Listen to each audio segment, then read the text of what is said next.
You're listening to Your Daily Dungeon, a Dungeons & Dragons podcast by Your Daily Nerd.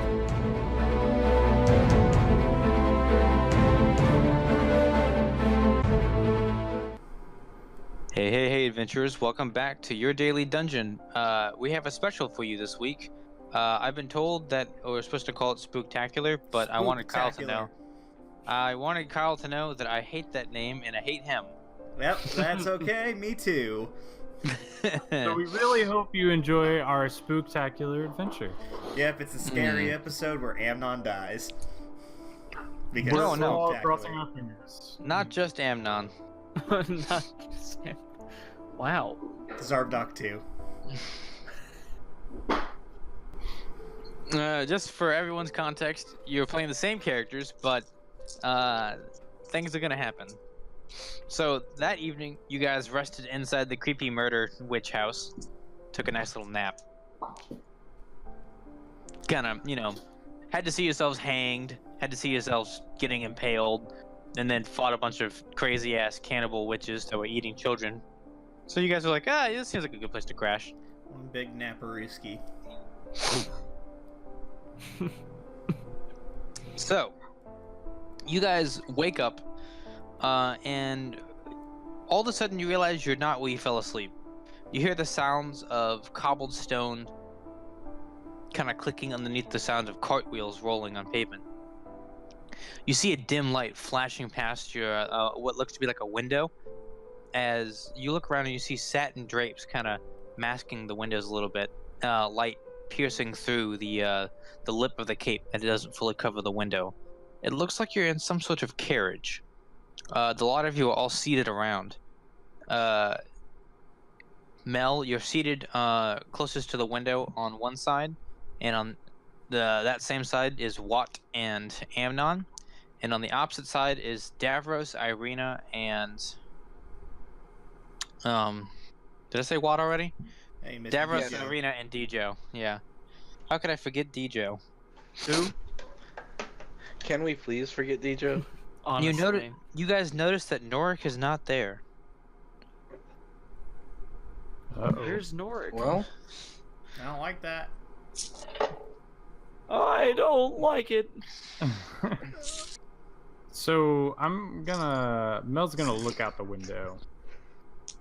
So you look out the window and you see what looks to be like large lantern-like posts, basically dotting every few intervals or so, and you see kind of these wall-to-wall brick and mortar houses, basically kind of connected to each other.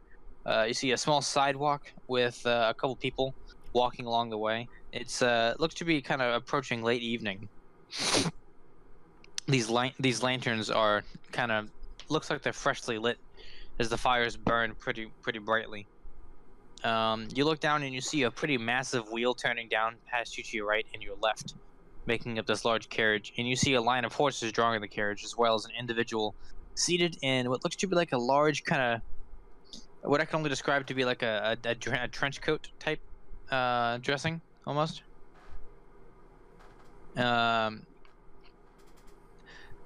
As you're kind of walking along, you get the sense that you're not where you fell asleep. Not saying like you're not in Barovia, but like you feel like this is distinctly different than what you've seen.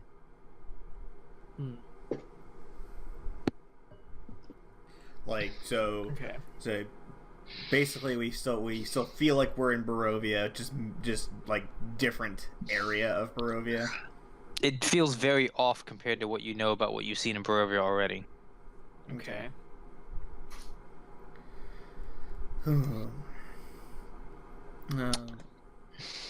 is there someone driving the carriage? Yes. Mel caught a glimpse of him. I'm gonna call forward to him and ask where we are. So you notice that this window has no way to roll it down. This isn't, the 20th century. Do you open up the door, or what? Probably not a good idea. We're not like tied up or anything, are we? You are not. Did you ask, does anyone know how we got here? By any chance? We all fell asleep in the mill. So I don't know how we would, unless Dijo, you like gave us drugs or something in the night. It's just a total hangover situation. You know, on any other weekend, maybe, but All right. I don't know what's going on here. What? I think One thing I can say for sure is that I don't like that we're here and Norik isn't. Yeah, I was thinking the same thing. Although I think what we should be concerned about is the fact that we did not put ourselves in this carriage. Someone else put us here. And we are being driven off, right? Mm-hmm. We don't even know. Yes. I think we should try and get the hell out of here. I think it's very odd that something odd would happen in this odd place, in this odd land. It's very peculiar that odd things would be happening to us here of all places. I mean, it's kind of how I many? agree sarcasm. with you. I mean, at this point, how many times have each of us seen Dijo die? I feel like it's Strahd fucking with us. It could be, but regardless, he seems we to should definitely do that. try and get out of here. Yeah. How fast are we going, Ian? About 15 or so miles an hour. What? You should open the door and ask where we are. Yeah. Well, Alright. you're who's the tankiest of us? Probably Watt, right? That definitely what. So you should probably go ahead and stick your head out. Okay. Everybody looks at once. It's like, Hey man, the other big guy's not here, so it's time for you to get to move forward. yeah. Pulp is slack. All right, I'll like carefully open the door and try to call forward to the driver. So as you reach for the door handle, the carriage comes to a stop, and you hear the sounds of dismounting. And the door is suddenly thrust open on Mel's left side, all the way across from him. So it'll be beside Davros and who else did I say was on the far left? Watt, I think, was on the far left. Yes. So Davros and Watt, you see a man with mutton chops and a mustache connected to those mutton chops, wearing a monocle and kind of like what looks to be like inspector's clothing, like a wool coat with like brass buttons down the center, and kind of like a bobby hat, like an English bobby's hat. Okay. He looks at you and he says, "Which one of you is the Inquisitor?" That sounds like a very official title. It must be you. He motions to Amnon. Please, sir. Oh no. Yeah, sure, that's me, the Inquisitor. DJ says, I have always been Amnon, I super didn't know you were- inquisitive. He quizzes things a lot, I am quite quizzical in nature. Also, I also have a fondness for tests. You might say that I am quite testicle in nature as well. Boo. DJ says, so that explains it. So you step out of the carriage, Amnon. Yeah. He looks at you and he kind of gives a tight grin and he sticks out his hand for you to shake. I'm saying rather than shake his hand, I'm gonna kind of play it off and be like, so being the Inquisitor, I'm quite inquisitive. I gotta ask you, where are we going? He looks at you and he kind of turns around and he motions behind him and he says, "The police station, of course." Ah, yes, the police station.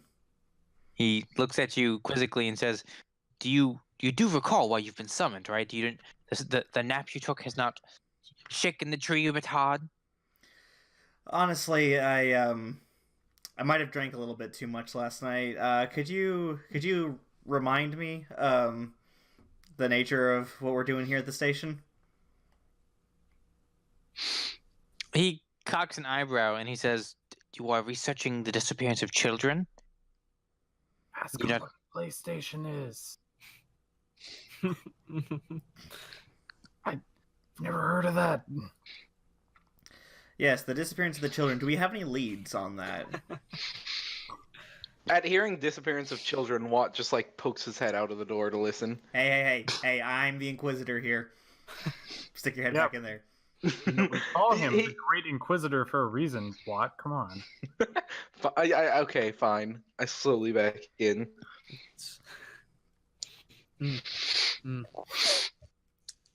I'm actually oh god, gods, I feel so forgetful today. Have you happened to seen my file on the case? Could you hand that to me?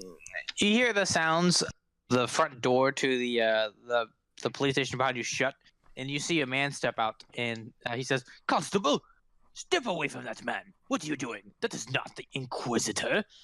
Obviously not. He walks up and backhands the guy across the cheek, and the guy's like, "Oh, I'm sorry, sir. I didn't mean to." He looks and says, "Which one of you is Sherlock Gnomes?" Oh no. No. What? Well, I only know one gnome, and DJ and I goes just to find the very closest slow- corner to him. very slowly deadpan into the carriage, looking at Dijo. I think we all just kind of turn our heads and look towards Dijo. Can we just all agree that when they say Sherlock Gnomes, we all audibly went, "Oh no." Absolutely. I just grabbed DJ by the shirt collar. I'm just like, what did you do? He's just like, I don't know. No. Hold on, wait. He's just like, I don't know. Look, Mel. I've got this. Oh god. I highly doubt that. Just let go. Relax. Your boy's got it covered. Oh no. That does not fill me with much confidence. It's okay. I just slowly let go of DJ. All right, DJ turns around, walks out of the carriage. He gives kind of like a hop. You know, he hops down from the carriage, right? Is it like a very brisk, almost like efficient Like hop? super. He's kind of like hopping out in an elegant way, and then walks over with Okay. his chest out and says, "Sherlock Gnomes reporting for duty, sir." Oh no. Oh my god.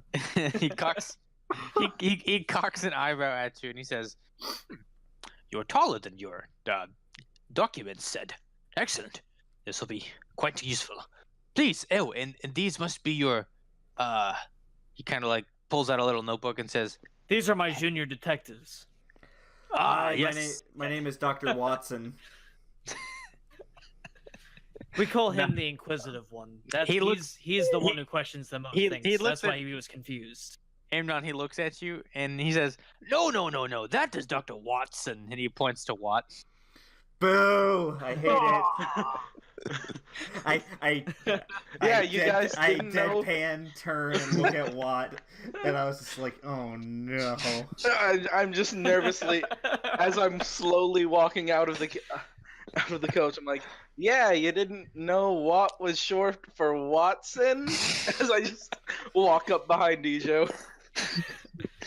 Let me guess. Next, you're gonna say, "I'm gonna point at Mel and be like, let me guess. Next, you're gonna say that's Dr. Meliardi." Oh. He looks at you and he said, No, that's Mr. Mel the Magnificent. He, you know what? I'm not going to dignify that ignorant comment with a response. And no. I'm sorry, Mel. Please, step down. Okay. He shakes your hand and says, Your work on, I guess you could say, necromantic rituals and, various assignments of, aberrations and he coughs. You see his breath smells heavily of cigars. Your work in the various dark arts in their mysterious ways has been a forefront, and we look forward to working with you, sir. Joe looks at Mel.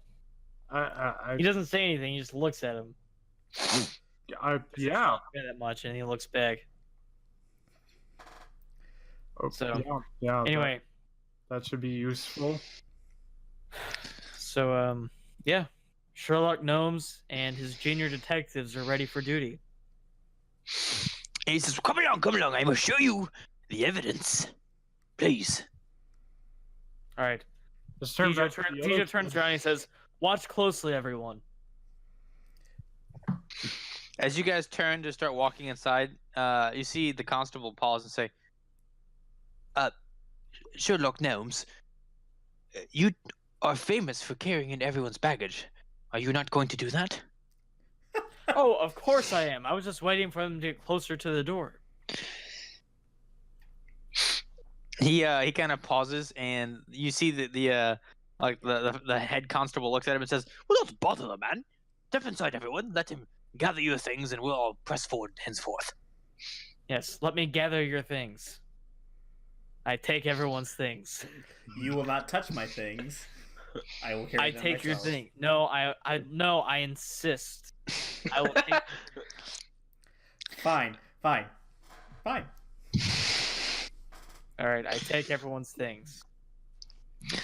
So it takes DJ quite a bit of time to kind of assemble everyone's shit, and everyone kind of pads inside. He's pretty much fully incapable of carrying everyone's things. It goes on for some time where he stacks things, attempts to lift them, and then drops a bunch of things. You hear some glass shattering in one of the cases. There's a sudden pitching of a bundle of sticks and things like that. And it looks like you've crushed a bunch of Davros's prized collection of wood. I'm furious. when you find out, furious. This is bullshit. DJ like scoots the wood away with his foot. So you slide some wood down into the side drain of the city where the water's kind of pouring in. You notice that it's been raining throughout the day, but it's not raining at this point. The streets kind of glisten with the rain, the stones themselves shining from the torchlight. DJ, as you kind of like are sliding some of the twigs out of the way, you catch a waft of a beautiful tasting item that you've had very recently. You smell the pie you've eaten. Uh-oh. Don't like that. Okay. Do you turn your head to the whiff? I smell it. Mm-hmm. I know what it comes from, right? Mm-hmm. So I smell it. Okay. I think it would be reasonable for Dijo to be like, where's it coming from? Is it coming from behind me? It's coming from like where you've pushed these the sticks from into the drain. It looks like the wafting the scent is coming from the drain. Okay, Dijo. How close am I to the door? You're about 30 feet from the door. 30 feet from the door. Damn. All right. I take a peek at the drain, and I step away from it, and I peek into it. Prepared for the worst. Bonus Ian. action: disengage away from the drain. So, you kind of like peek into the drain to look at it, and after a moment, you see a pair of eyes kind of rise up from the drain. Nope, I start going. I'm off toward the door. As you start running away from the drain, as your feet kind of clamber across the pavement, running towards the door, it's like that. You know how in dreams, like if you try to punch something, your arm feels like lead, and if you try to run, it feels like your legs are noodles. Sure. It's like one of those moments where you're running and it feels like you're gaining no ground at all. I keep trying to run. I yell. I scream. Your voice makes no sound at all. Damn it. I throw all of my stuff back onto the person. All of the stuff, I throw it onto her. Onto who? Onto whatever. You said I saw some eye. Oh, wait. She's not coming up. Okay. But you say it was coming out of the drain? You saw eyes peering at you from inside the drain. Okay, I thought you said it was like coming out of the drain. Okay, all right. Cool. Never mind. I don't throw anything. But I'm. Do you pause to look at it? Again, you're not moving. Nope, I don't want to look. DJ's like, nah, fam, I'm good.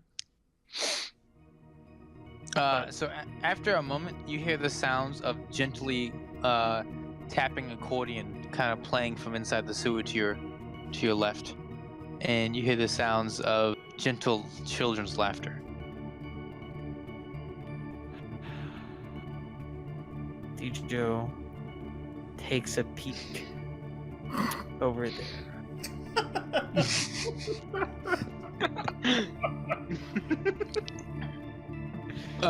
You look down and you see a smiling face and two hands kind of propped on its chin as it rests its chin, looking up at you from the sewer. Its head slightly tilted to the left, one eye staring directly at you, another staring off to the right. Its almost vacant stare looks at you with a bit of distance, as though it looks through you as it speaks, and it says, "Hello, teacher." What do you want from me? You dropped your friend's sticks. He holds them up. Would you like them back? You can keep. They're yours. You can keep them. I really need to get inside. Oh, leaving me so soon. Yes, I'm leaving soon. You see some spit dribble out the front of his mouth as he vacantly stares at you. Two buck teeth hanging out the front side of his mouth. Who are you? Oh, I didn't introduce myself. I'm Pennywise, dancing clown. Oh God. Yep, it's gonna be one of those adventures. It's one of those. We're doing a theme tonight, guys. I don't like it. All right, well, thanks for tuning in to your daily dungeon. Look, Mr. Wise. Okay. No. My father called me wise. You can call me. He drifts off looking at you. You see the spit dribble down his chin now as he kind of blinks with one eye and then the other. You hear the sounds of a door slam open. You see Mel standing in the doorway looking at you with a glare. And I'm just like, do I see this thing? Nope. DJ, what are you doing? You look down and he's gone. Fuck. Come on. Get our stuff and get in here. Come on. I grab. No.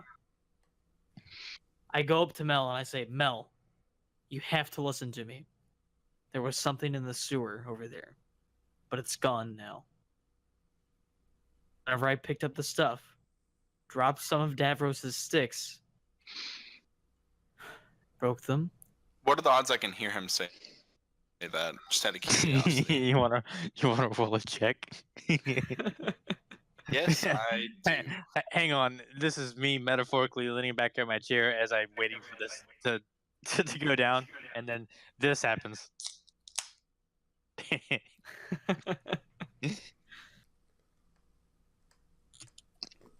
So, Hey, Ian, what do I get with a 23? Yo. You hear that DJ has ravaged your sticks, your prize sticks. I'm going in. Yep, that's it. Or out, rather. anyway,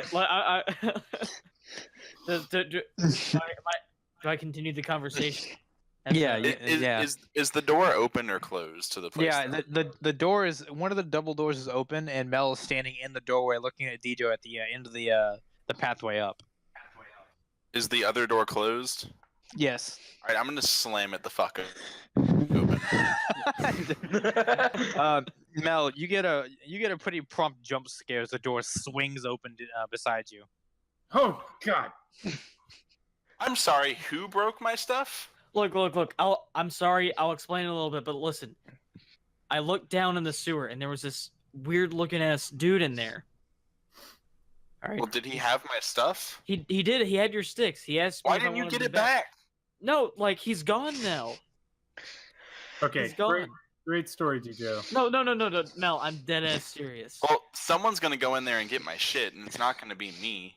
All right, well, let me go get all of our stuff. Mel, would you please watch me go get our stuff as I walk inside? Please.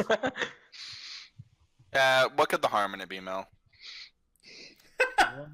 Yeah. Look, I'll hang out here with you, and we can talk about how stupid he is. Eric, what would it take for me to convince Mel that I'm telling the truth? I don't think you want to know. Do what? I don't think you want to know.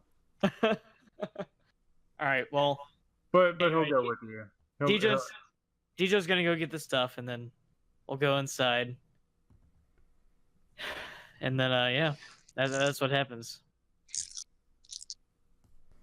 You guys step into the police station, and the front area is like a little, like basically desk-like area with a couple of chairs, sitting in the center and like formation. Some chair, basically their backs pressed against each other in a row of 10, so 20 people can sit in this room.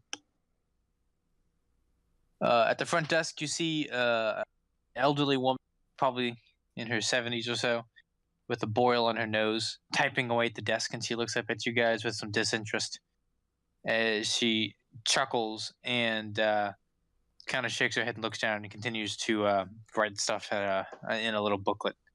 You see the older constable kind of reach into his pocket and he pulls out a cigar and starts chewing on it. He says, "Well, come on then. Don't have all night." All right. I was gonna sit myself down in a chair, put my hands behind my head, and just be like, "All right, what you got for us, Chief?" Well, he leads you back to his office. I stand up, take my hands out from behind my head, and start following him into his office.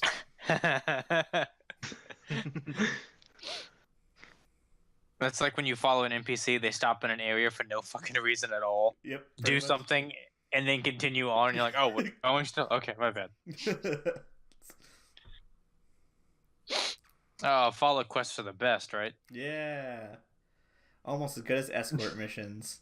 Especially whenever your walking is way too slow, but your running is way too fast. Yes. Mm. I've So got two speeds: slow and run. he leads you down a corridor that takes many twists and turns before it goes down some stairs and into a back room. You notice this room is slightly below ground. It looks like his window has a street level view, and you can see people's feet as they walk by along the street. It looks like there is an alleyway outside of his house. Not a house, outside of his window as well, just off to the right side. You can see steam kind of billowing out from outside the kind of like brown colored walls of the alleyway. You can see some bricks are shattered and broken, and there's a mural painted on the side of the wall that looks like it depicts Strahd wearing a baseball cap with a thumbs up, and he's holding a box in his hand.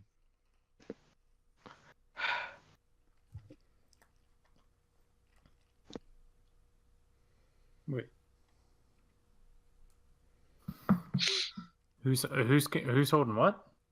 Looks like boxes. It looks like Strahd is painted on a mural on alongside the wall with a box in his hand, and he's got a thumbs up, and it says, "They're adequate."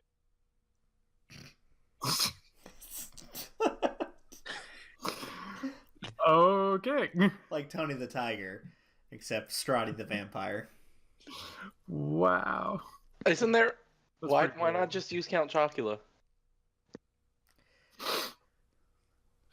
Well, when it's your show, you can make a Count Chocula. I'm sorry. Did you make an entire one shot based off of a pun with two people's names that somehow miraculously work in a party together? Yeah, I didn't think so. Do I also really hate it? Yes, I do. That's great. Anyway. So, you guys step into the constable's office. He kind of sits down while chewing a cigar in his big leather desk with a button. Not leather desk. Holy shit, that'd be a sight to see. He sits. He sits down in that big leather chair with the high back and the buttons dotted inside of it, and like the roll arms.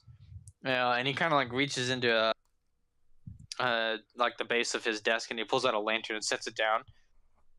And he lights a match and lights the lantern, and then lights the same match before flicking it up and tossing the match into the corner of the room. You hear it clatter across the floor and land with a bunch of other sticks over there on the side of the room. On a kind of cork board behind his desk, you see what looks to be like several red lines pinned into the board, dotted all over a map of what looks to be like some sort of city you've never seen before. It looks to be like there's some kind of strange concentric pattern to them, but it's hard to make sense out of. Roll investigation checks. If you insist. Oh my god. That's a nice solid 10. 22. I got a 18. 13. Mel, you notice that this concentric design of the red line forms some kind of strange pattern, and it looks like you see that there are two pentagram-shaped designs in this concentric formation, kind of hidden in it within it. Basically, the lines travel across one another, and while the dots themselves don't form the pentagrams, the overlapping lines do. Make sense? Oh, yeah. You study this image for a few before you realize it. It's two separate locations. We'll get onto what those are. So, did anybody else roll above a 20? Nope. No. Okay. Nope. So the constable sits down and puffs a cigar, and the light of his cigar kind of is the only thing that really lights his face very well. The lantern seems to, though lit, only poorly light the room. You see mountains of papers and files kind of stacked across the room, and pictures of several dead bodies, and the faces of what looks to be like 3 dozen or so children, kind of drawn on a board next to the window that's facing the alleyway.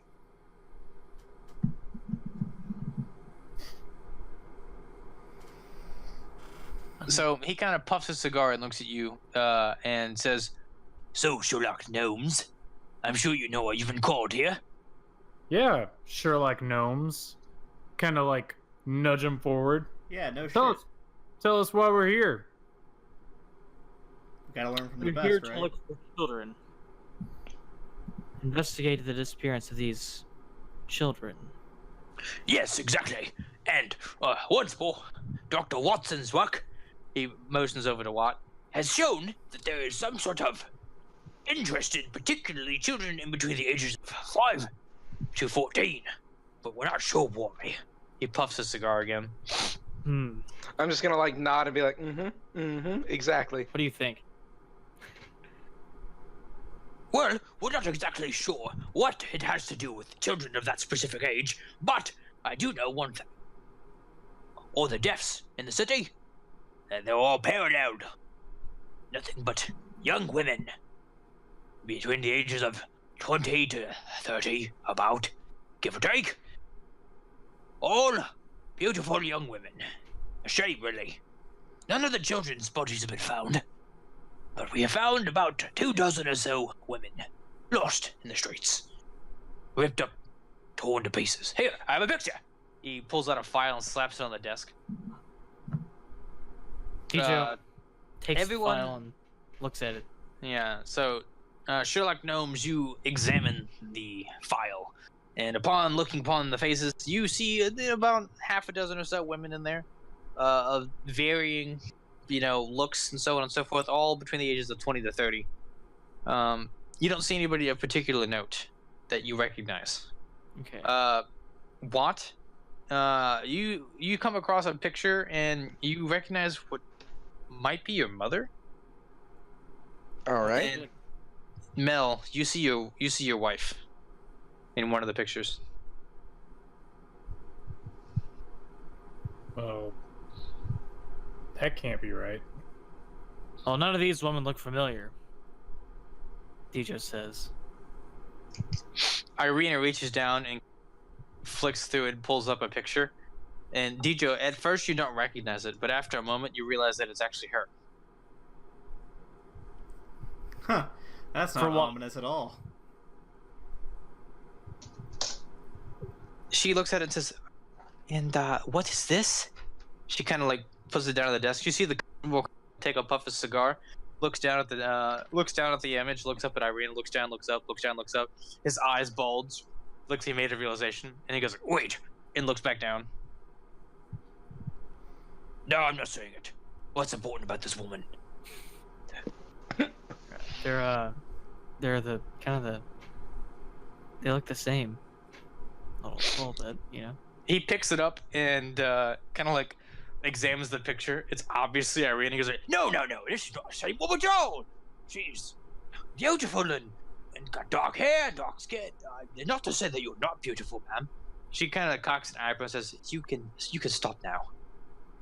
No, I'm sorry. Well, no, anyway. Davros, what is your passive perception? My passive perception is a 17.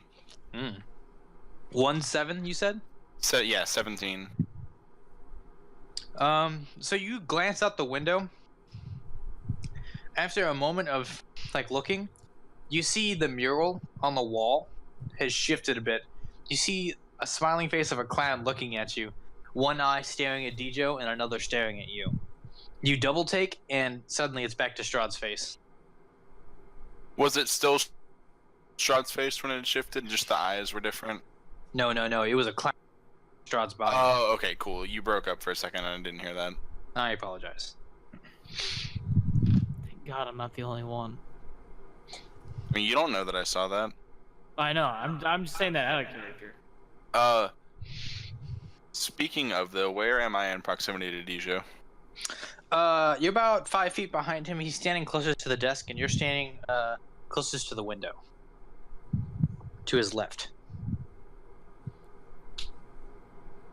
I imagine Mel is probably standing beside the chair that's next to the opposite side of the desk of the professor, and Irina is standing beside him and what's his face? Dejo. And Amnon and Watt are standing beside each other in the corner, maybe like looking at the stacks of papers or maybe the pictures of the children. Does it appear as if anyone else like reacted to the same thing that I just saw, or am I the only one that appears to have seen it? You're the only one that's appeared to have seen it. Cool, I'll keep it to myself. Okay. Wow. For now, anyway. Thanks, Swank. Thanks. For now. For now, calm down. So the professor kind of chuckles and says, not professor, he's not a professor. The constable chuckles and says, well then, I suppose I could get my associate Belmont in here. He might be able to help you out with some of the investigations. He kind of stands up and he looks at the map. Mel, it's here as he stands up and looks at the map and kind of like leans back and leans forward and displays his butt crack to you guys accidentally. You see the map kind of come into focus and you see that the disappearances / murders form this image I mentioned to you. Oh. So, like, the disappearances and the murders, in accordance with the map, form these pentagrams? Mm-hmm. It looks like these pentagrams have them. They have what? Something at the center of them.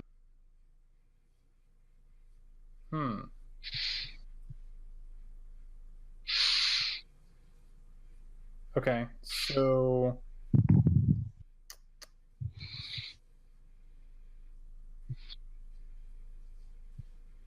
I'm not sure.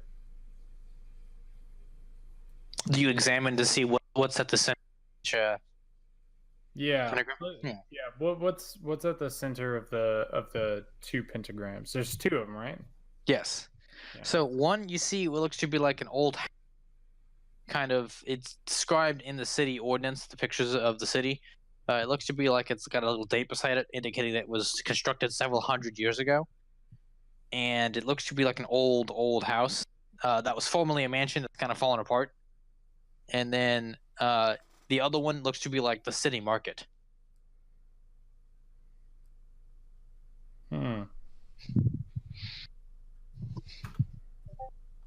I point this out to Amnon.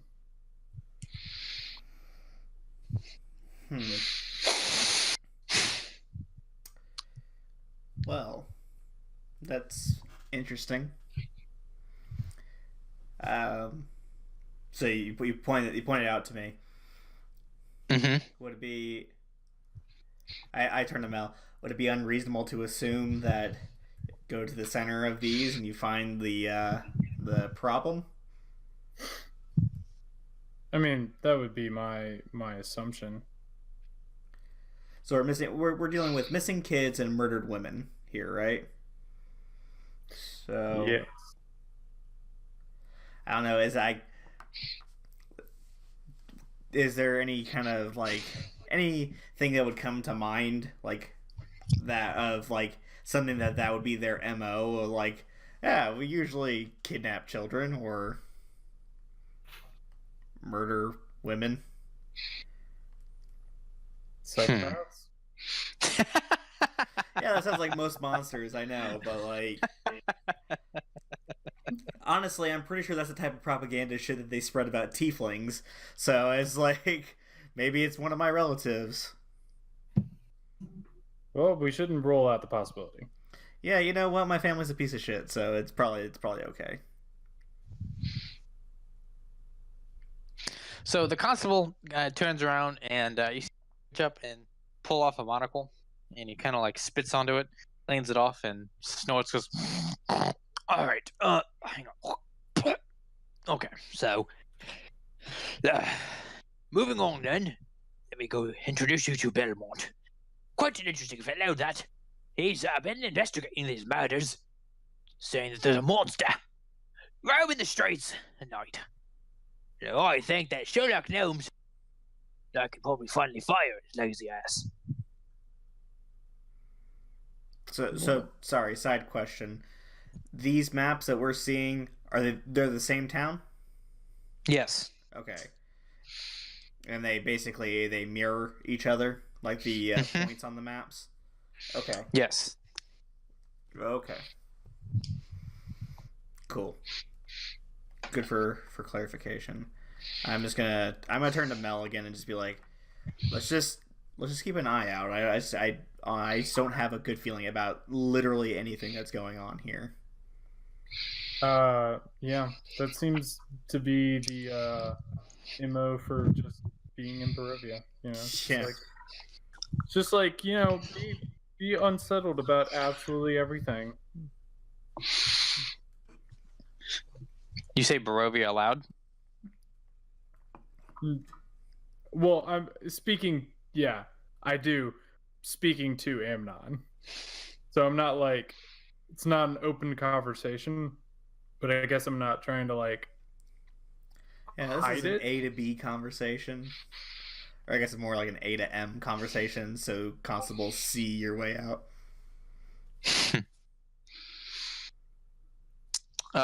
So she kind of looks at you. Not she, sorry. The constable looks at you and says, well, stay right here. I'll fetch Belmont, and I suppose if you'd like to help yourself to some of my fine whiskey, I've got it in that bottom left drawer. He walks over and opens up the door and shuts it. So the man steps out the room, and the door shuts, and the air kind of falls still. You guys can see like the dust particles in the air kind of floating by from the lantern light, and you can hear the sounds of rain lightly begin to pick up outside again. It kind of falls quiet for a little bit unless you guys are talking amongst yourselves. I just turned to the group and I was like, we gotta figure out how to get out of here. We gotta figure out why people think Dijo is a detective. Makes no sense. I don't know if this is Shut up, some DJ. straw bullshit. I don't know if this is all like a collective like dream.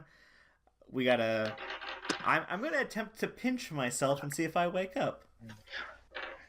I don't think that will work, but you could try. I don't see any harm in it, Amnon. Here, let me do it. You see her pull a rapier out and she pokes you in the Whoa, arm. whoa, whoa, whoa. I'm very capable of hurting myself, thank you. And I just take like the tiniest pinch because I'm kind of a weakling and I don't want to actually hurt myself. So you guys notice that as down to pinch himself, the lighting in the room kind of suddenly goes like Sin City. It goes black and white. The color kind of drains from Amnon's arm, like a fluid draining from you. You see it kind of like start in your fingertips and begins to drain down to the floor. You see the wood kind of splinter and stand on end. Mr. Stark, I don't feel so good.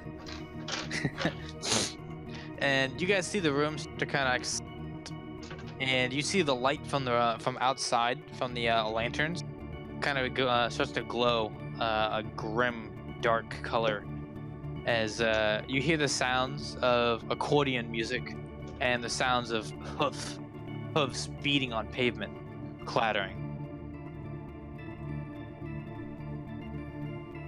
You hear the sounds. I'm gonna look out of that street level window in the office. So you look at the street level window and you don't see anything standing on the street, but you do look to your right and you see standing in the alleyway with an umbrella. He's wearing a trench coat, but kind of comically large shoes, and you see the umbrella is masking the top of his head.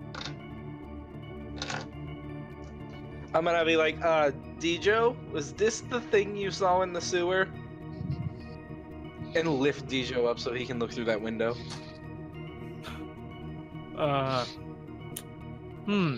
It's So the same thing, Ian. Yeah. So as he lifts you up, Dijo, you see that the umbrella kind of rises up slowly, revealing the chin. You see drool dribbling from the chin, and you see buck teeth behind a red lipsticked grin, and a pale white skin, as just the grin appears, and you see a tongue kind of lisp out and lick the buck teeth. And all of a sudden, you hear the sounds of squeaky shoes, and you look to your left, and you see that there are two big, enormous red shoes on the street level directly next to you, Dijo. A hand zips in like a tie to a room, and grabs Dijo by the throat and like attempts to rip him through the window. Oh shit. Oh my god. I'm still holding him, right? I'm gonna try to like poke him Yeah. back into the room. Please don't rip me in half. I will try. It's like this hand just comes in. It's like. Yeah, you see, it's kind of like it's like tentacle length. It's really long, 3 feet in length as an arm. Hey, here's the key.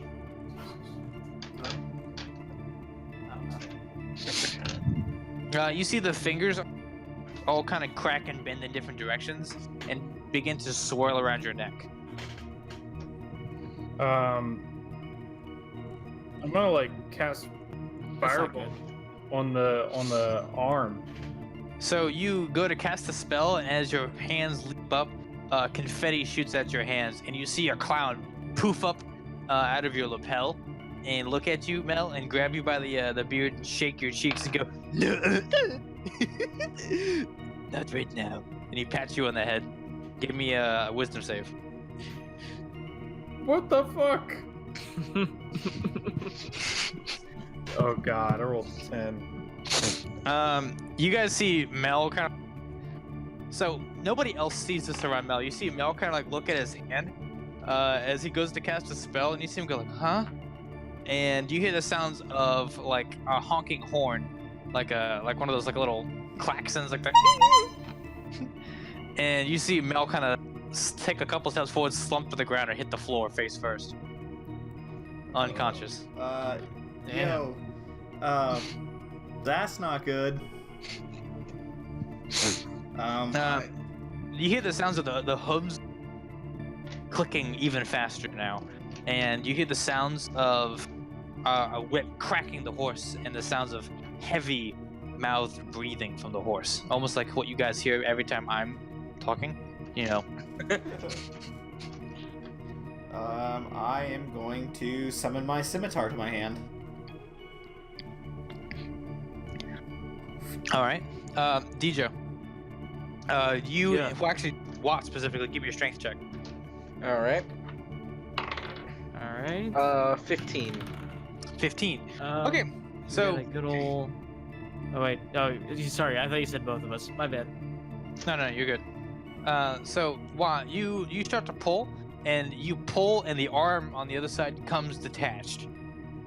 Oh You God. pull DJ back in, and it's just hanging there, blood dripping off the end of it, and you hear the sounds of giggling laughter, and the feet kind of like dance in place before stepping away. I'm gonna like pull the arm off of Dijo and just kick it across the room and back away from it. Oh my god. Alrighty. So you hear Watt, as you look up after tossing the arm away, you see that the umbrellaed figure raises his umbrella, so you see his entire face. He looks at you and he says, "Come to play?" And you see him like almost freakishly begin to start running at you. Like he basically God. doesn't move his upper body; it's just his legs start running as the umbrella stays in place. Oh God. Just out of panic, I'm casting Shield of Faith. Do I see him running towards what? It's out in the alley. Okay, so I'm not near that to see it.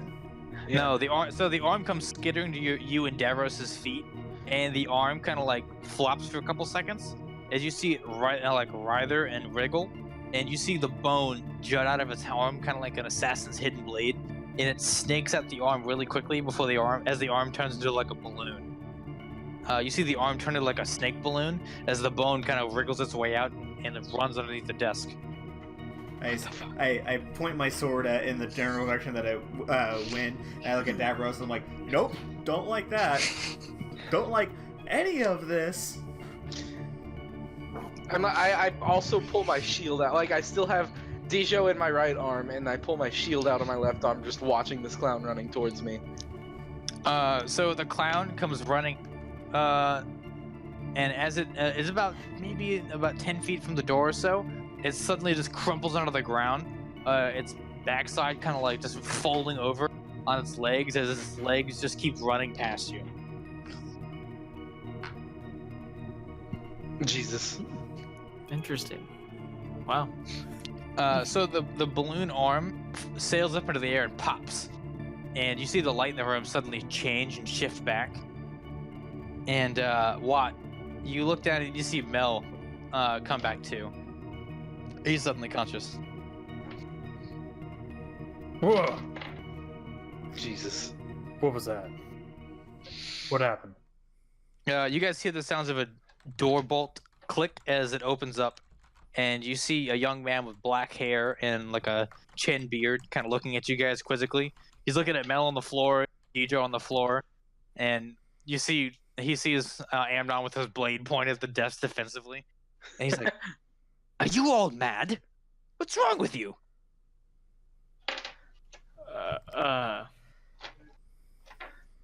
We could ask the same thing of you. Walking in here unannounced. Who are you? What is your name and your title and your social security number? He kind of leans down and he puts a hand out to help you stand up, Mel. I allow it. He helps you up, and he looks at you with a quizzical. He says, "You can call me Silas. Silas Belmont at your service." Oh, boo. Oh my god. That's a shameless reference right there. This entire fucking podcast episode is a shameless reference, and you have an issue with this? No, I don't. But it's still, every time you do, it's just gonna be like, oh. I get it. You're doing great. You're doing amazing, sweetie. But this is just one of those things where it's like, oh god. Another one. What'd you say his name was? Silas. Silas?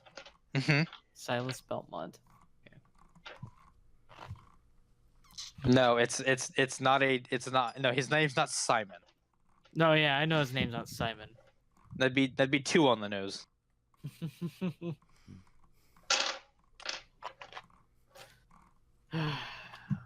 So he looks at you guys quizzically, and he says, "Are you all right? You seem to have been jarred."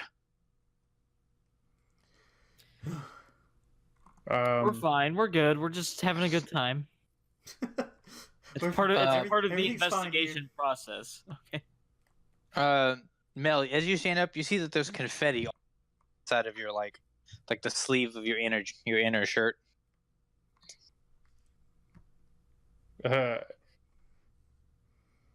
Okay. I ignore it. Okay. Davros, is now a good time to mention that you saw a face on the mural? I've been trying to find a good time to just like kind of plug that in without sounding too nonchalant about it. Who's closest to me right now? What?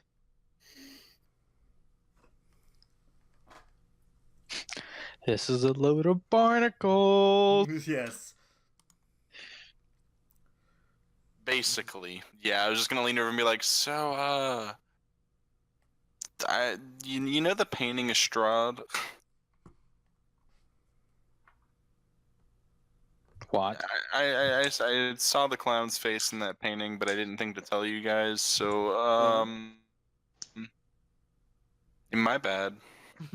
No, you're good. We've all seen some weird shit today.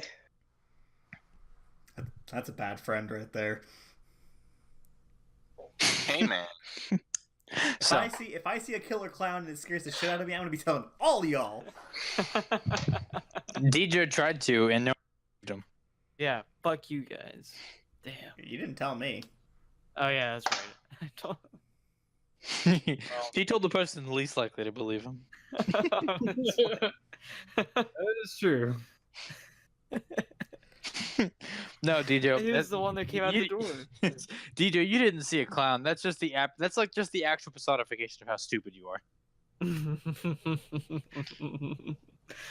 So Get wrecked. you you see the guy kind of you guys, and he kind of like claps his cane on the ground and kind of like adjusts his fur cloak on his shoulders, and he says, "Well then, I suppose it's time to show you where I last left off my investigation. The director has been so kind to pass off the investigation to you, Sherlock Gnomes." Yes, he has. He blinks at you and says, "I don't really understand." He looks over at Mel. "Honestly, I thought you would be Sherlock Gnomes. I thought the last name was just a joke. I see that he is just a I joke." assure you, gnomes are not jokes. All right. I assure you of that. You see him scratch his forehead and says, "I have no gnome is, but you thought." He steps away and looks over at Watt and rolls. Looks over at Mel and rolls his eyes and goes, "Honestly, dwarves think they can fool me." Well, I'll just say that this whole thing's a bit of a surprise. Amnon, as you go to step out the room, you glance over at a mirror, and after a moment's notice, you notice that the mirror seems off. You're looking at yourself, and you quickly realize that your skin color is kind of like whitened, and you don't have horns, and your eye color is normal. It's white with a hazel center. You appear to be human. Oh.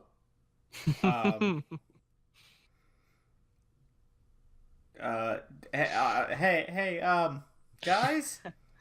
Do I look, normal to you guys?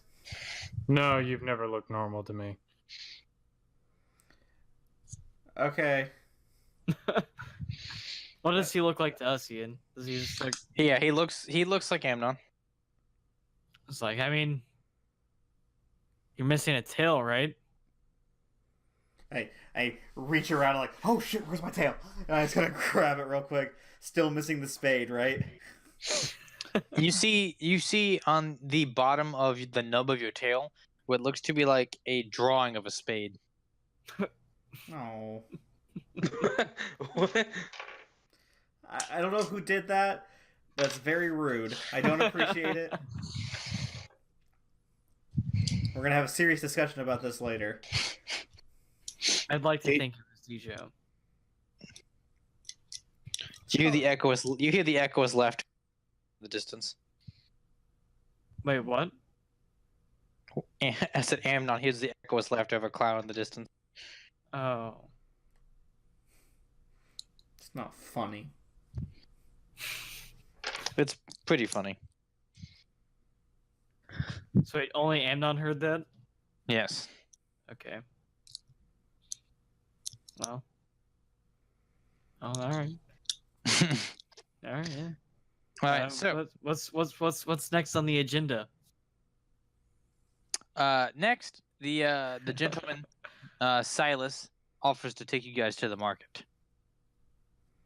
I'm always down for a good marketing, as Oh yeah, it's a shopping episode. Isn't this entire podcast a marketing endeavor for Kyle's website?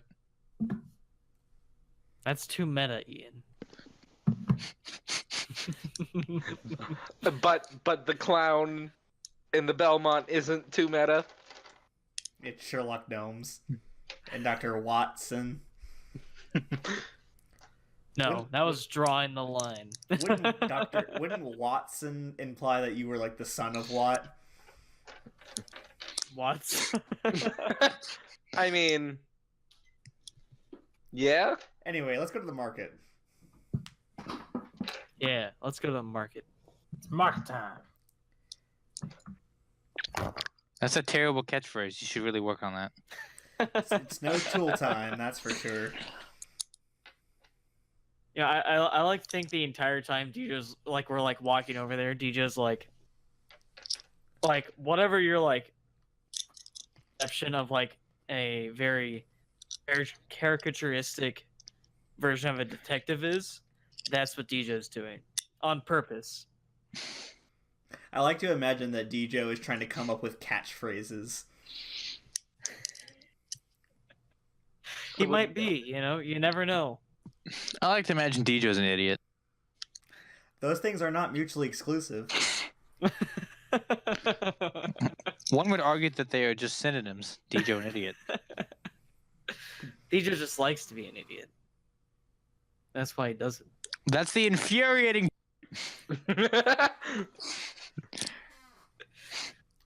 So yeah, DJ's acting like an idiot the whole way over there. I don't think you have to. What else is more. new?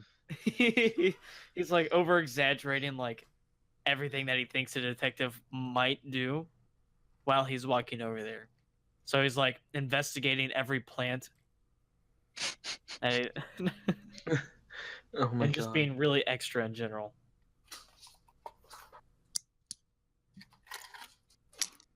So after about a walk out there, you guys come across an intersection, and you see that basically this intersection is pretty close to smack dab in the center relative to the map that you looked at, Mel. And out in the distance, you see what looks to be like Castle Ravenloft appearing in the clouds above you in the night. The moon drifts by eerily.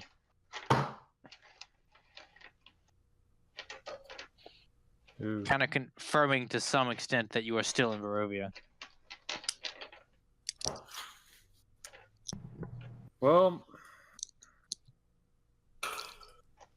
at least that's still the same. I guess. Constants and variables.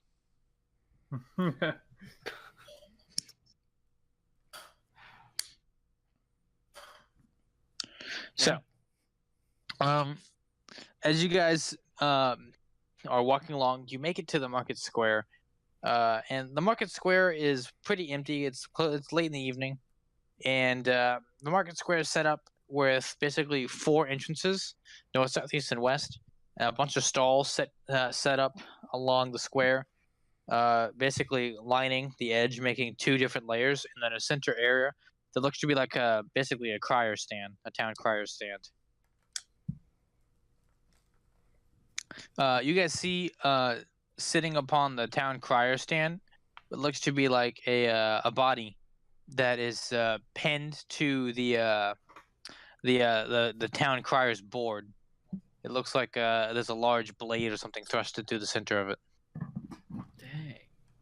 Nice. I'm assuming the body doesn't look familiar, does it? Or Do you go look at it? I mean, like, can I see it from where I'm at? It looks like it's covered in a shroud or a hood of sort. Damn it. All right. I'll allow the Go great look at it. Sherlock gnomes to go ahead of the group. Yes, Mr. Mr. No. DJ's gonna go investigate it. I'm surprised you don't have your Dr. Watson investigate. And Dr. Watson comes with No, me. as I well. was about to say Dr. Watson was going with him.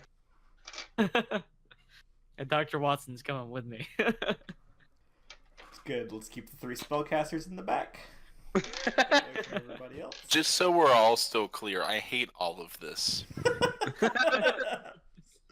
I imagine that was in and out of character. Wait, what? I imagine that was in and out of character.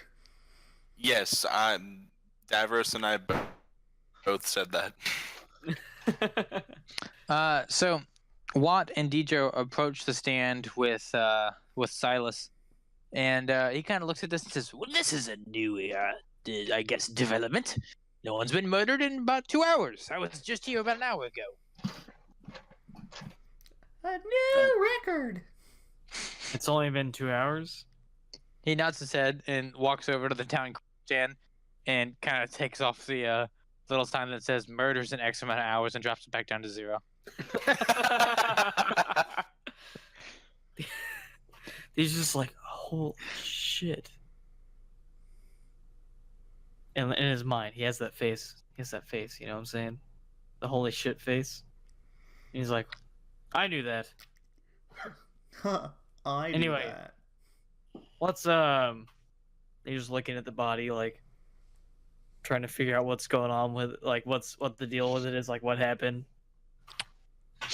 He you see the kind of look over, takes his cane and he like lifts up the chin and looks and goes like, "Oh, that is ugly."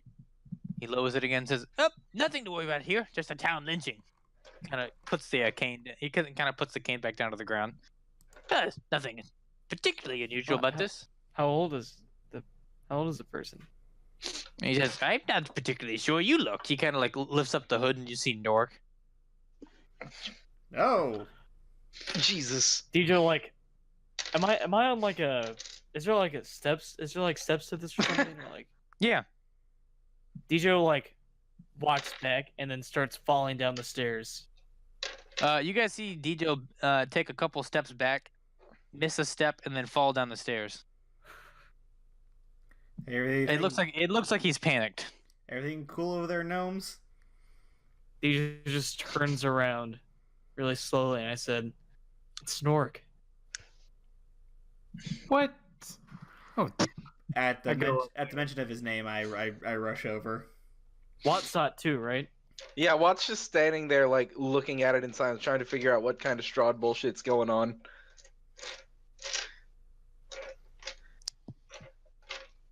You see Silas kind of like cock an eyebrow and look at you, Watt, looking to see if you have something to say, because obviously you look like you're thinking through this. I'm gonna ask, like, has anyone here ever seen this man before? He says, "Man, it's a monster. He got what it deserved. Look at it. It's a regular old hide." He kind of claps Nork on the chest. First of all, boo. I'm gonna, like, lean over to who ran up to it. Me. Amnon. Yeah, I'm gonna be like, do you think this is really him, or is this just some Strahd bullshit? Like, still freaking out. I don't know. I don't know what to. I don't know what to. I hate this place. I hate Barovia. I never want to come back. I don't. I hate it. Everybody roll perception checks. I was about to ask if a perception check would do any good. Oh God, I really hope it doesn't. 12. 16. Big old fat 9. 16 as well. Oh, let me put this on +7 and not -7. That'll help. 25. Alrighty. So DJ, as you're, you kind of like look down at the ground, and you see that you fell down on top of a manhole. And as you're standing up, the manhole cover lifts up. You see two arms reach up and grab DJ by the legs, and you hear. Do I see that? Do I see that start to happen? Yeah, you see it start to happen. Is there any way I can get to him, or like wild shape and fly to him or something? He's pretty far away from you. He ran up to the center of the square. You're about 30 feet away from him. That's what I was afraid of. Yeah.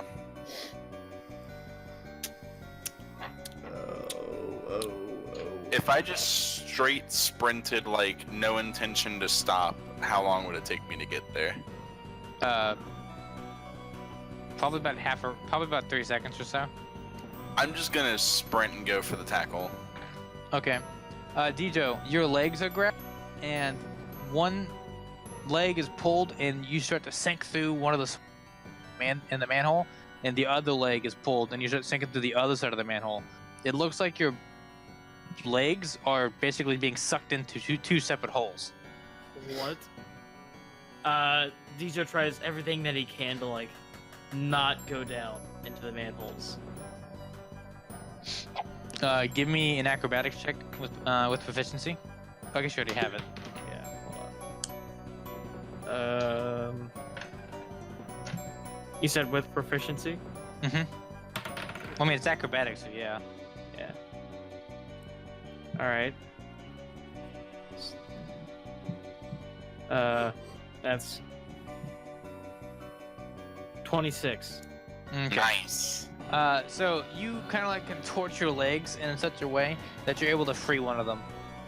Your right leg is still being yanked inside of the manhole, and you see out of the manhole bursts lots of steam and shrog and smoke, and DJ is concealed as Davros goes bolting into the smoke. Davros, you run up and you come straight up next to DJ. Is he like still there? Like, can I see him? Yeah.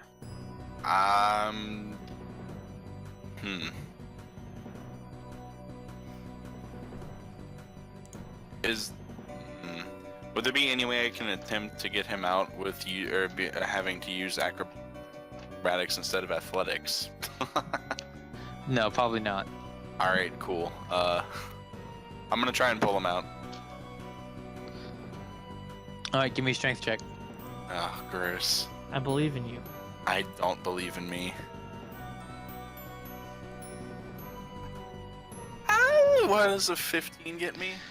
So you grab DJ and you start pulling on him. DJ, roll me a Constitution check or save. Okay. Oh no. Oh. Oh no. Okay. Oh no. Big ol' fat 2. Oh man. Oh no. So you start yanking on DJ, and you hear the sounds of giggling, and you hear from below the manhole say, "All right, fine. I'll just take this then." And you hear the sounds of bones snapping and contorting as DJ's right leg is ripped through the hole. Oh. Ah. Just my right leg? Just your right leg. It just comes free. Well, Oh, I mean, of course, I am DJ like so screams sorry. in pain. Yeah. You I pull just him start through. apologizing profusely. Yeah, Like, so I'm guessing- you collapse on the ground, and at this point, Mel, you hear screaming coming from inside the fog, and Davros goes, "Oh God, I'm so sorry. Oh no. Oh, that's a lot of blood. Holy. Whoa." I'm guessing Walt would hear this as well. He's Hey, gonna Ian, just. for flavor's sake, can I give a Constitution save to throw up? Yeah. While That's a 7. Davros throws up on you, DJ. Watt's just gonna bolt in there and like just power slide next to Dijo and cure wounds him. All right. I'm also going. Give me an acrobatics check, Watt. Oh no. While I'm hearing all this screaming, I'm pulling back on my spectral bow bracers, and I'm just kind of like notching an arrow and just like looking Mhm. for an opening. Okay. It was a 12. Oh, that's not good. Oh, so no. Oh, no. Watt, you go running through the smoke and you slide, and as Watt's sliding, you hear the sounds of giggling and laughter as the manhole pops open, and you see Watt slide in, hit the backboard of the manhole. You see Watt stops waist down as the manhole shuts on Watt's waist, splitting him in half. Oh my god. Jesus. More shrieking from Dijo. Probably from Watt now as well. And from, Yeah. and from what? I feel like with the 7 Constitution save, Davros might pass out. I don't know. It's the room all. Jesus. Only this time with more friend. Yeah, this So- time with bad stuff happening to people I knew before the house. So, Amnon, Mel, you hear screaming and oh god, oh no, and where's my legs? Where's my legs? Jesus. But we still won't see anything because it's still got like all the steam and smoke coming up, right? Correct. Ah, fuck. You see Irina. You see Irina kind of look at you guys and says, "We can't just stand here." What are the I don't odds know. that you guys go in the fog? I honestly don't think going in there is the best option. I don't either, but we can't leave them there. I unnotch the spectral bow arrow that I've got going, and I summon the scimitar to my hand and I run forward. Not like trying to do anything, just kind of trying to like run forward is an exaggeration. I'm walking forward cautiously, looking for my friends. Hey Mel, give me a Constitution. Constitution? Mm-hmm. Oh god. Oh no. You rolled Party wipe. You rolled a nat 1. Yeah. All right, Mel. Mel, you feel your forehead where the clown tapped you begin to burn, and you kind of like convulse for a second, and you feel strings burst out of each of your fingertips, the back of your legs, your shoulders, and the back of your head. Do I see that, or have I? Yeah, you see bloody sinews shoot out of the back. Oh god! Oh god! Not good. You see from the it kind of swirls up behind him, coalesces, and you see the clown operating 2 puppeteering like manacles, and he begins to like dance Mel around, and he says, "I'm the wizard, a wizard. I am a wizard." I'm gonna shoot 2 Eldritch Blasts at him. All right, he's going to manipulate Mel to cast counter spell, I don't have that. dispel magic. I don't have that Wait, either. what kind of lazy ass wizard Hell doesn't have? yeah! You Alright, want to he's see just- your picture of my spell list? No, it's okay. What kind of lazy ass wizard doesn't have counter spell? That just so you know, that's a 21 That- for the first one and a nat 20 on the second one. No, he's just gonna use Mel to deflect the blast. Then Mel, you eat that. No. I was hoping he was just gonna like talk about how shitty and just get bodied mid-sentence.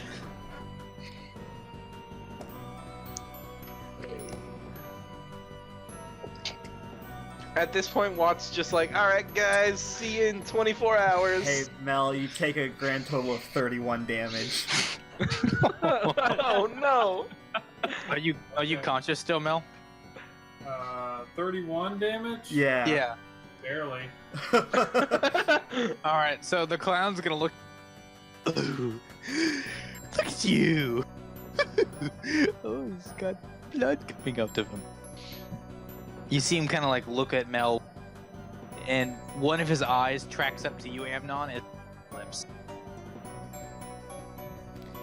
Oh, I hate clowns, I hate clowns, I hate clowns.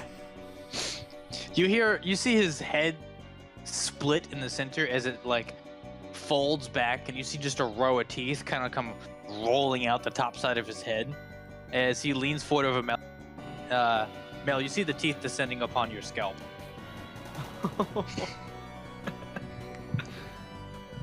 Can I react? Yeah. I'm gonna Misty Step. You misty step away, and he pulls on your strings, knocking you to the ground.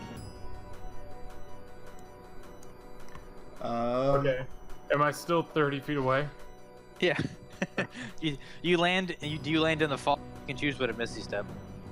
No, I do not want to go in the fog. All right, Davros, you hear this probably Mel screaming and Amnon going, "Oh man, I didn't mean to hit you. Oh, that looks bad." Okay, so just kind of surveying, does Watt look like a lost cause at this point? I mean, is that before or after he lost legs? That's the real question you have to ask yourself.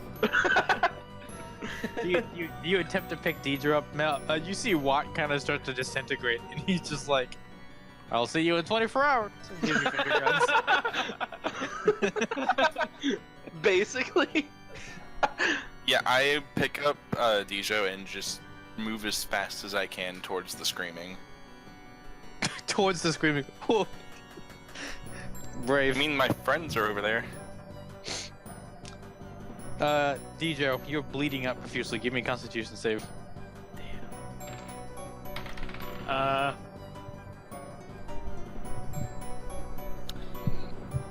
rolled a 2. Dijo's leg spurts blood all over your chest, Davros. Would cure wounds like stop bleeding or no? Yes. Oh, cool. Yeah, I cast the shit out of that. So the eye that wasn't looking, Amnon, you see it track something in the fog as it looks at Mel misty stepping away, and it says, "1 moment, I'll be back." You see him kind of like coalesce something in his hand as he steps away, turning into fog. Davros, as you're running along, all of a sudden you see a leg come swinging at your face. I swear to God, it's a Dijo's leg. It's Dijo's leg. Good. 22 to hit. Curious, does my spell go off first or no? Yes. Cool,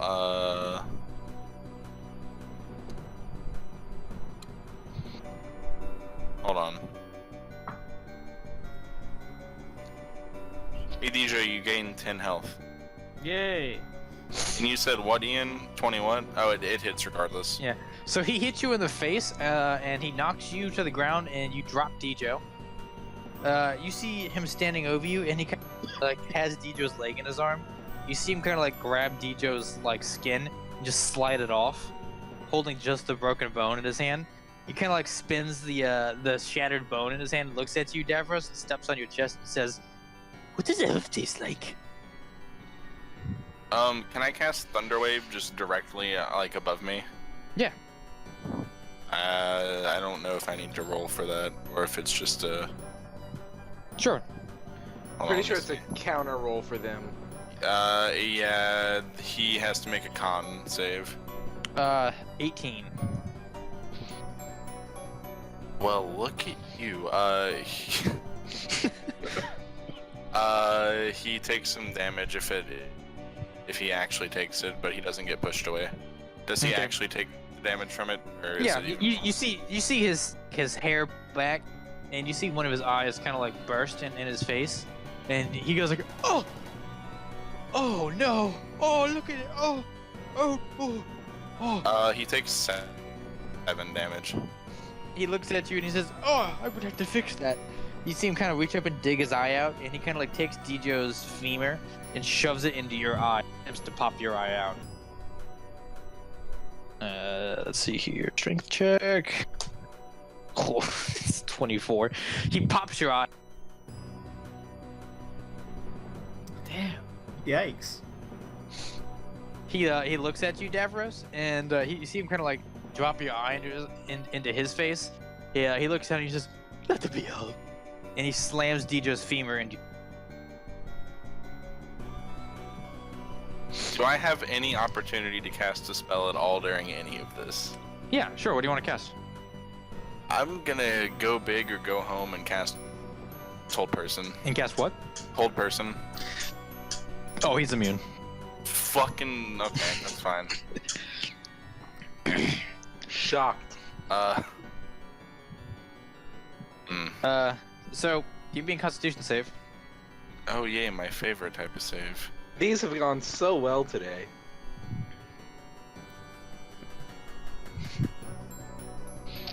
Ooh, baby, what about a 21? Not nat 20. Hey, you Yeah, just pass out. unfortunately. You just pass out. That's fine. So, Djo, you him like stab Davros, and you see Davros twitch and then fall still. You see him kind of like look up, and he looks over at you. You see him kind of like rolling an eye in his right socket, and you see he kind of come to fix and look at you, and you see Davros' eye looking at you. I'll Okay. The player in me doesn't want to do anything, but Djo's going to try to shoot him with an arrow. Yeah, I know this is gonna end poorly for me. No, it is. I'm gonna do it.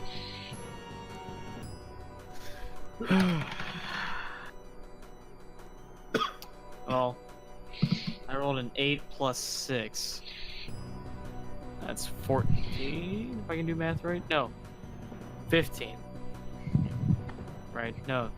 Fuck, I can't do math. You hit him. So you hit him in the chest. Okay. The arrow punctures through him, and he like, looks at it, and he goes like, "I'm melting. I'm melting."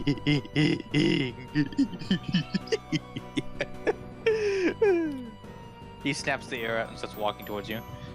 I fucking knew it. Roll damage. Okay, yeah. I gotta roll damage.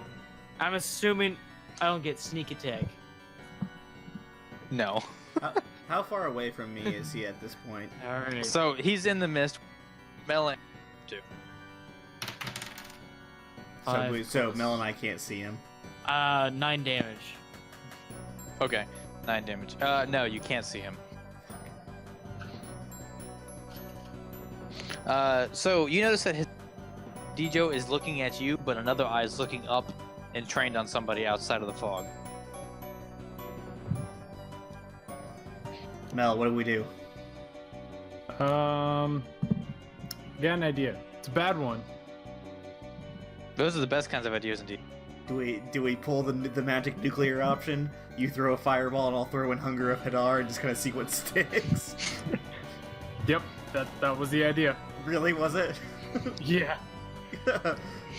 All right, I'm gonna turn over to where the. How far away is like the fog from us? About 20 feet.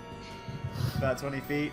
I'm gonna kind of like pick up Mel and kind of drag him backwards to about 10 feet just to kind of like get us out of immediate danger, you know? And, Sure. Just for flavor's sake, while I'm casting Hunger of Hadar, my eyes black over, and I just kind of reach into space and I tear it open and pull out like this big void in the Kraken reality to have all these like tentacles coming out. No, he summons Cthulhu. I cast a fireball. Okay. Djo, you see him kind of like walking towards you, and he looks up, and you see the clown go from grinning to frowning. Bye, DJ.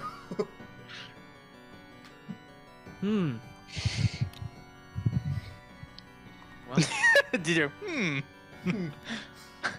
go ahead and roll damage, you two. Alright, so he starts his turn there, so he takes 9 points of cold damage. Okay. I have to grab a bunch of d6s. Djo, roll a dex save at disadvantage. You really can't dodge this. Yeah, I guess Djo takes 9 points of cold damage as well. oh man.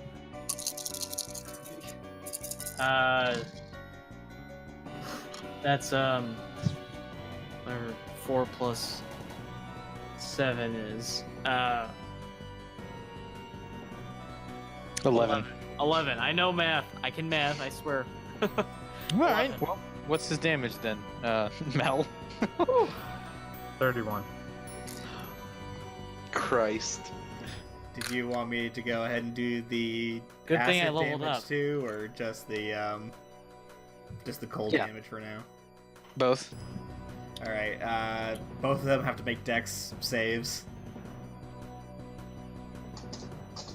You know the deal. He failed the fireball, but he's gonna probably pass this dex save against you. He rolled a 17 against Amnon. Yeah. My DC's 15. All right, do I need to roll one? Yeah. So he doesn't. At disadvantage, Ian. Mm-hmm. It's 18. Unless you're gonna stand up and attempt to pogo stick away. Nat 1. Hey, you only Ooh, baby. you only take 5 points of acid damage. Oh, sweet. Dejo, so the smoke is billowing around you, fog as well. You guys don't hear anything from inside the fog after casting your abilities. Dejo, all of a sudden you see the clown step out of the fog, pick you up, lift you up, and his head splits in half. You know, you heard the whole description. Teeth. Roll to hit. 22 to hit. I'm just letting you know I'm unconscious. Oh, okay. Then he just rips he like rips your head off. Damn. So you guys don't hear. Yeah, I mean, like all you hear is a sound of like ripping and tearing on the inside. Cue the doom music. I just turned to Mel and I'm like, I think we did it. I think we saved the day. Both of you roll dex saves. Both of God. us? Yeah, both of you. That is a 10. 18. All right, Mel, you catch something that's thrown out of the fog at you. It hits you in the chest, bounces, and you catch it. You look down and you see Dejo's head just kind of like lolled out in your arms. I turn and I see that. I'm like, don't like that. Don't like that at all. Nope. You know, Davros, give me a Constitution save. Oh, yay. You know. Oh, Amnon's 16. Okay, that's catchphrase. not too bad. Don't like Davros, you wake up. Hey! What's new?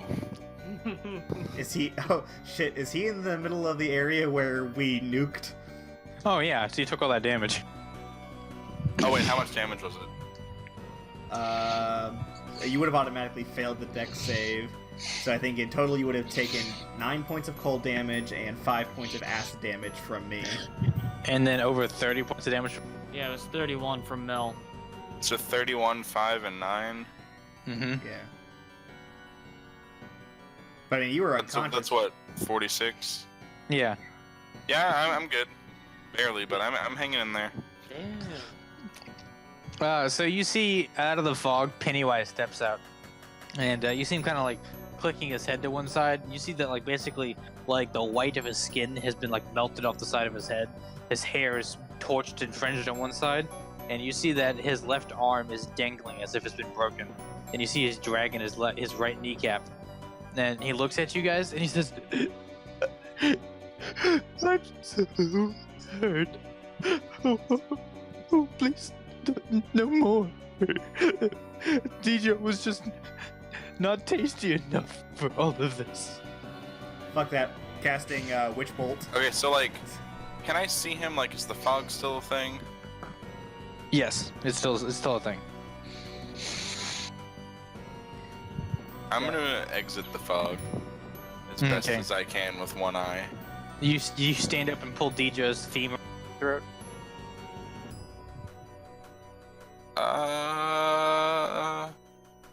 Part of me kind of wants to leave it in. It'll be hard to walk like that. Yeah, you're right. Yeah, I that's guess actually. Yeah, it's no, not that you're long. right. It's like a 2-foot shaft. Yeah, it's coming out. All right, give me a Constitution save. Anyway, so yeah, I attempt to exit the fog to the best of my ability. All right. Yeah, you guys stand up and you see Davros stepping out, and he's like pulling something out of his throat. By the way, does a 17 hit him with my Witch Bolt? It hits, yes. Sweet. Yes, I'll cast Magic Missile. Okay. That is a grand total of 27 lightning damage.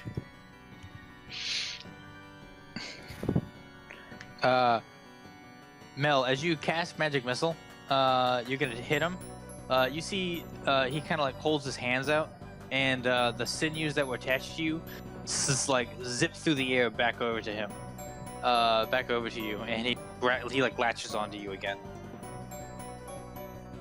Okay. Does my magic missile hit him? Yes, I mean yeah, it's magic missile. 10 damage. Okay. He's going to look at you, and you see him kind of like puppeteer you to face, Amnon, and he's going to just try to force you to cast a spell. Just to look at your spell slot and roll for any spell on that list. All right. Let's see. Let me count how many spells I got.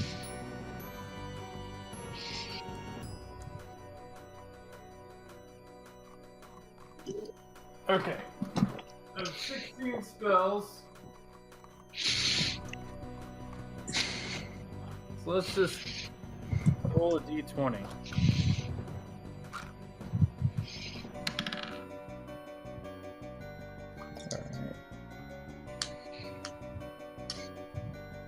Alright. I cast spiritual weapon. a little blade pops up next to you, Amnon. Oh, Yeah, Pennywise attempts to puppeteer you to hit him with it. Roll to attack at disadvantage.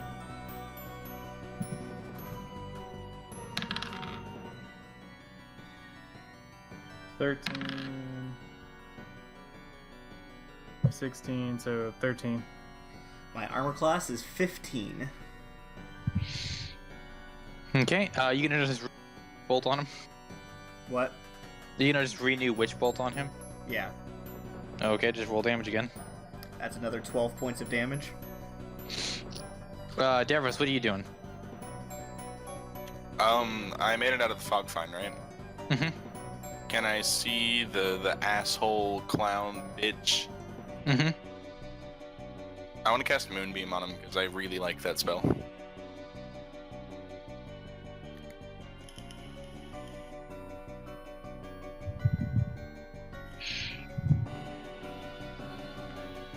Hello? Hello, what do you do? I cast Moonbeam. Oh, okay. So you cast Moonbeam on him, and he sees it come, and he says, "Oh no, that'd be a shame." You see him kind of like yank Mel's strings, and Mel comes sailing over, grabs Mel, and he lifts up Mel, and he puts Mel up above him. They would both still get hit by it? Yeah, they both still get hit by it. Cool, I need a con save from both of them then. Well, he fails. Is he a shape changer? He is. He has disadvantage. He fails anyway. Bet. And if he's not in his original form, he reverts to it. Oh god, holy shit. Oh. And can't assume a different form until he leaves the Moonbeam. Mel, you rolled- see... Huh? I rolled a 10. You fail. How much damage? Let me roll it real quick. Sorry if this hurts. I'm gonna go unconscious probably. Do you have more than 12 health? No. Yeah, sorry. Yeah, I kind of fucked him up with those Eldritch Blasts earlier. It's a so- 2d10, so it could either really hurt or really not. You see Pennywise shriek in pain and anger, realizing that he couldn't use Mel to block the beam, as he like explodes out of his body, meat chunks flying everywhere. You see now a large spider-like creature standing before you, holding Mel. It kind of like slams its pincers in the ground and looks at Amnon, and looks over at Mel, and it's just going to like spin a web around Mel, and then slam an injector into Mel's chest.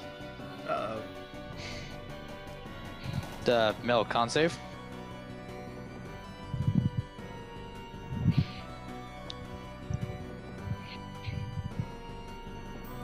I'm pretty sure I'm unconscious. You still get a con save. Okay. 17. Hey, you pass. You're not polymorph. That's good. Oh, what joy. Can I go ahead and renew my Witch Bolt on him? Yes. And that's another 1 point of lightning damage. 1 point. Alright, what's Stavros doing? What can I do after? Are we technically like in? No, we're not in combat. Can I just act freely? Is that a thing right now? Yeah, you can do whatever you want. Oh, cool.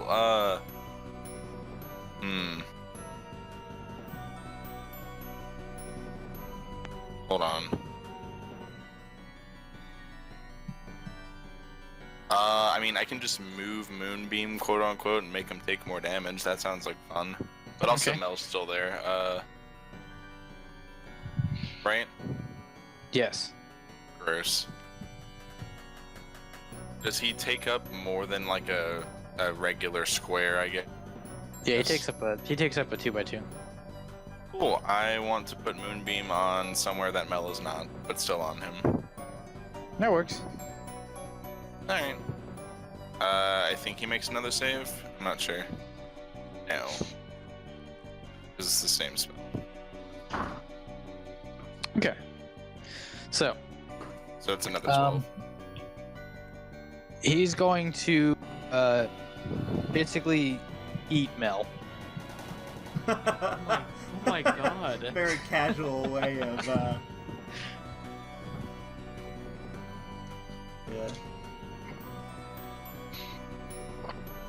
So the spider kind of like swallows Mel, and you see him kind of like gulp it down. He looks over at Davros, and you see it chitter its mandibles, and it says, "You shall die next." Give me like a few seconds. Are you gonna renew Witch Bolt? Yep. And that is 5 points of lightning damage.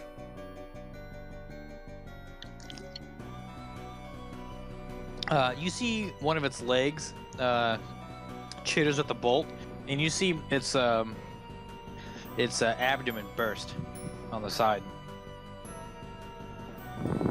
Well, making some progress. It's you and me, Davros. You and me against the world. You look over, webbed up, and her head's like bent to the side. You can see the spine in her neck. How's the spider thing looking? Not good.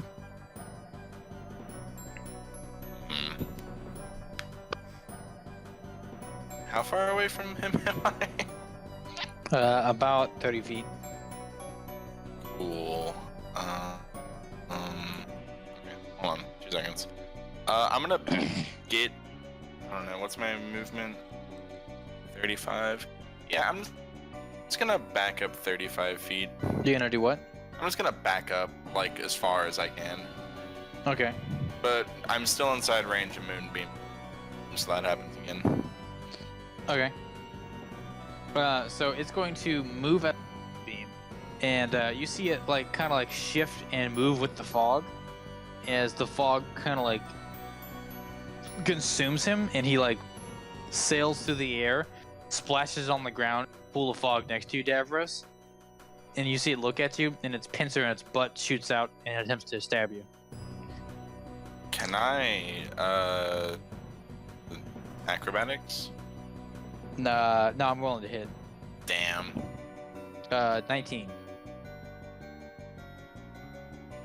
No, that doesn't hit. Give me a Constitution save. Fuck.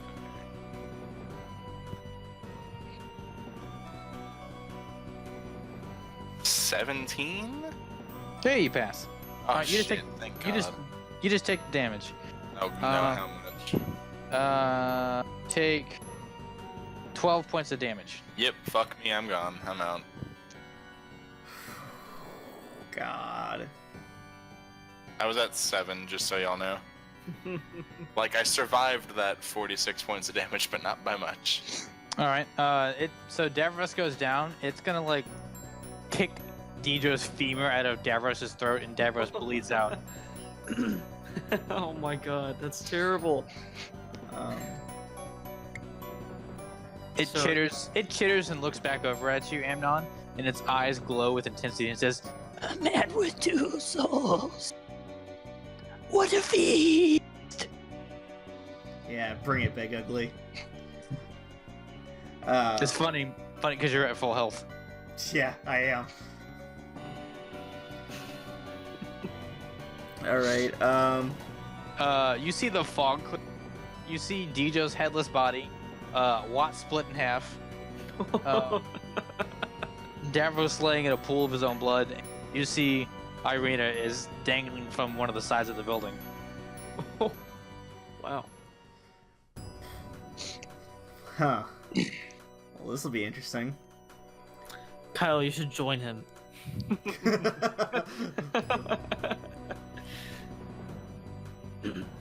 Wait. Oh, wait. Okay. Are you gonna break concentration on Witch Bolt? Hold on 1 second. Sorry, I'm looking something up real quick.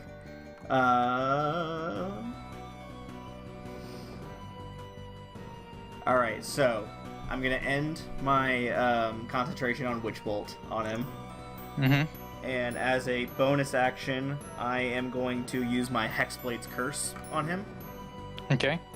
and then I'm going to do my trademark 2 Eldritch Blasts at him.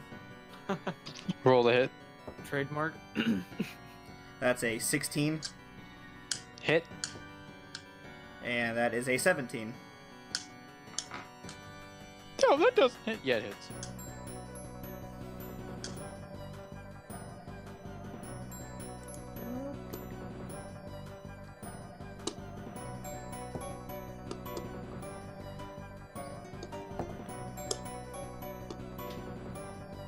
Uh,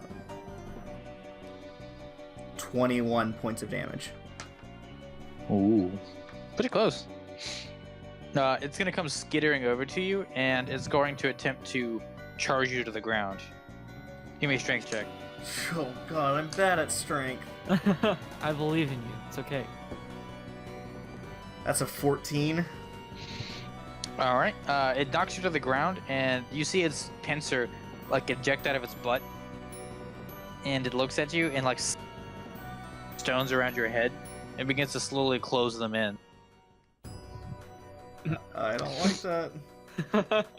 It looks at you and it leans in close, and it says, "Ooh, the pies have a wonderful after effect." Amnon, you start and you look up and you see yourself sitting in the second floor of the mill, and you see everybody else's dreaming and flailing about. Fucking knew it. I still want to win this. I wanna win. You look over and you see the pot that all of the pies are baking in is glowing, and there's a spoon inside of it stirring. I don't like that.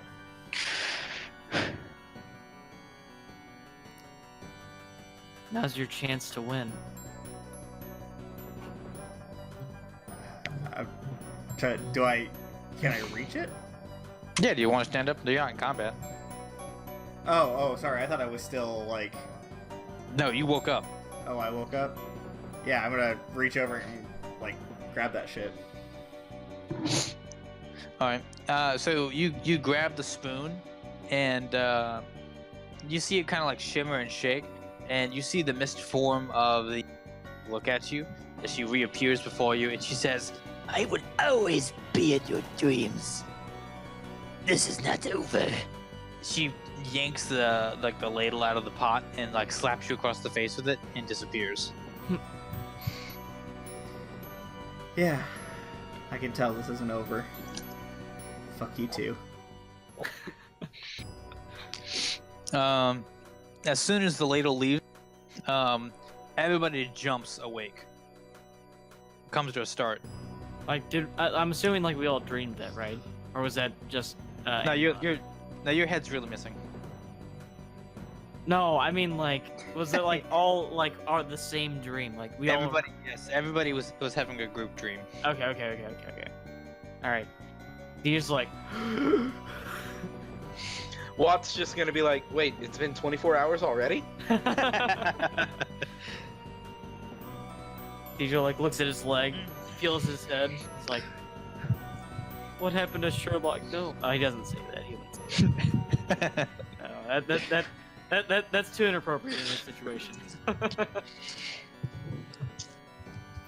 Next time somebody suggests that we stay overnight in the mill that we just killed a bunch of hags in, I'm gonna say let's not, and say we didn't.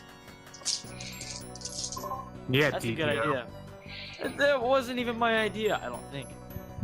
No, I don't. I don't think. Before he commits to that sentence. it's like, I don't think. I mean, No, it wasn't. that one might have been on me, actually. All right, and that's your Halloween spoop-tastic mother. I don't know what we called it. Spooktacular. Spooktacular. That was Sorry, fun.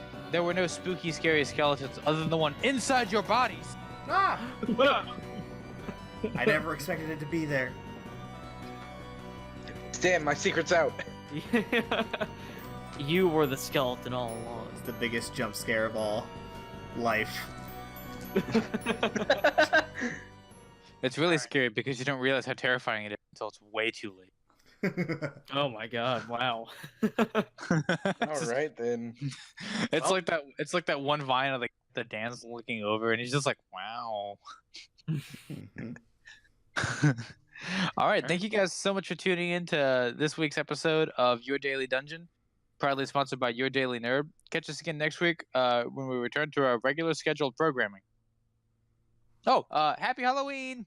Happy Yeah. Halloween! Happy Halloween! Bye.